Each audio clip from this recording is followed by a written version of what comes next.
Hello friends. तो जैसा कि आपको पता है कि इसमें मैं आपको इंडियन सिविलाइजेशन एंड कल्चर जो कि बिहार बोर्ड से क्लास 12th का चैप्टर नंबर 1 का ऑब्जेक्टिव प्रश्न जहां तक बन पड़ा है मैं आपको बना करके प्रोवाइड कर रहा हूं। तो इसमें टोटल 15 क्वेश्चंस है ऑब्जेक्टिव। तो देखिए, आपको पता ही है, 10th में पढ़े हैं आप, 10th में एग्ज़ाम दिए हैं, पता ही है ऑब्जेक्टिव कैसे पूछा जाता है। तो आपको मैं सिर्फ और सिर्फ यहाँ पर आंसर लिख करके दिए हैं और 4 ऑप्शन नहीं दिए हैं, सिर्फ आंसर। तो देखिए, तो यहाँ पर है Indian civilisation and culture, first lesson है, चैप्टर है और उसका ऑब्जेक्टिव। तो देखिए, पहला है कि पहला कह रहा है कि ब्लैंक मतलब खाली स्थान, were satisfied with a small village. कौन थे जो अपने छोटे से ही गांव में ही रहते थे और रह करके संतुष्ट रहा करते थे, सेटिस्फाइड संतुष्ट रहा करते थे। तो आपको पता ही है आवर एंसेस्टर्स थे। आवर एंसेस्टर्स का मतलब होता है हमारे पूर्वज।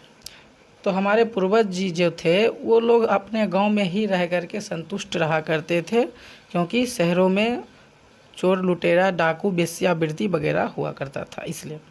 Gandhi ji always believed in simple blank. तो गांधी जी किस चीज़ में विश्वास किया करते थे? तो साधारण सा ज़िंदगी जीने में। तो सिंपल लिविंग होगा, आपके ऑप्शन ABCD करके रहेगा, आपको पता ही है।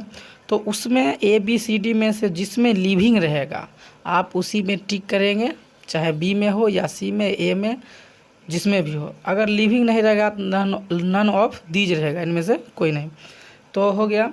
तो आगे 3 नंबर देखिए, we notice that mind is a dash तो रेस्टलेस बर्ड। आपको पता होगा, आप किताब पढ़े होंगे तो, अन्यथा हम पढ़ा रहे हैं मेरे चैनल पर। और अगर आप नहीं पढ़े हैं तो आप प्ले लिस्ट में जा करके आप उसको पहले पढ़ लीजिए। हम उसमें कहानी पढ़ा चुके हैं। और आप अगर मेरे चैनल पर नए हैं तो इसी प्रकार का और वीडियो पाने के लिए आप मेरे चैनल को सब्सक्राइब कर ले और अपने मित्र को भी भेजें ताकि उसको भी बेनिफिट मिल सके, ताकि वो आपकी हेल्पफुल रहे, आपको कहे कि हाँ वो मेरा दोस्त है जो मेरी मदद करता है। तो आप दूसरे के नज़र में भी अच्छे रहिए और अपने नज़र में भी। तो बताइए, we notice that mind is a dash. तो हमारा माइंड क्या है गांधी जी के अनुसार? कि हमारा माइंड एक रेस्टलेस बर्ड है, बेचैन पक्षी है, रेस्टलेस बर्ड। आगे है 4 नंबर में, Indian civilisation and culture is dash. Indian civilisation हम भारतीय सभ्यता और संस्कृति क्या है? तो ये एक ऐसे है। क्या है? ये एक ऐसे है। ऑप्शन में आपको अलग अलग रह सकता है, स्टोरी वगैरह करके, कि ये एक स्टोरी है, ये ऐसे है, तो आप ऐसे में लगाएंगे।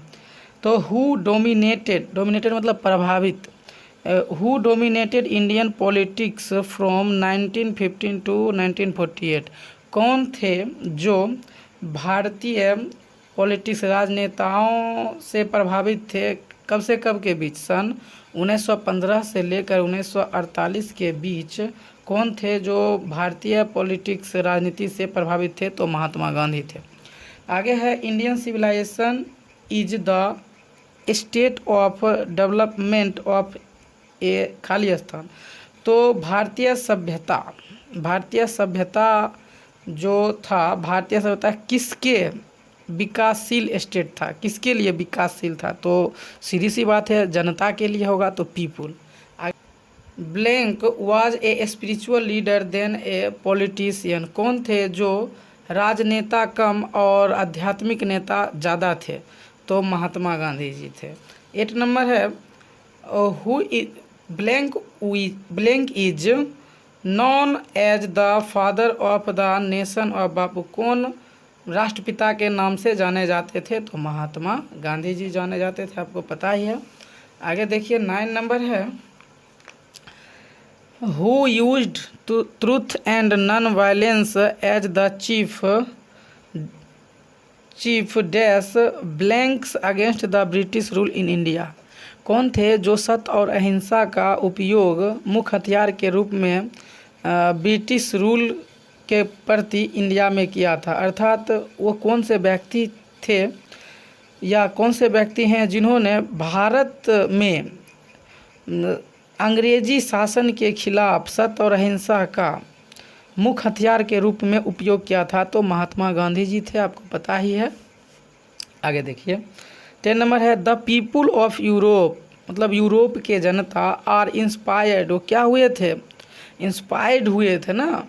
तो देखिए by Khalistan and Roman writers, मतलब रोमन राइटर के साथ साथ एक और कौन सा देश था जिसके इन दोनों देशों का जो जनता था इंस्पायर हुआ था, जिन्होंने कुछ सीखा था ना, तो ग्रीक से। कहाँ से? ग्रीक से। तो हम कह सकते हैं कि यूरोप के जनता जो थे वो ग्रीक और रोम के राइटर से लिखे हुए चीज़ से पढ़ करके इंस्पायर हुए थे ना।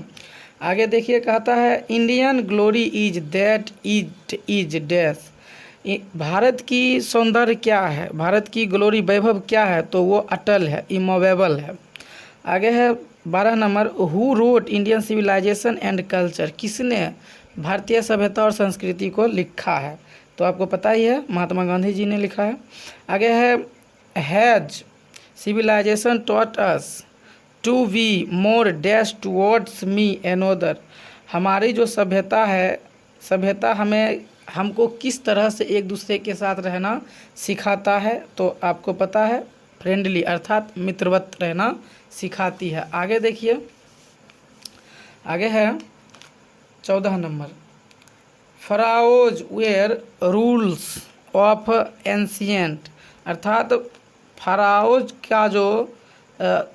का एंशियंट मतलब प्राचीन जो रूल था, शासन था, वो कहाँ का था, तो वो इजिप्ट का था।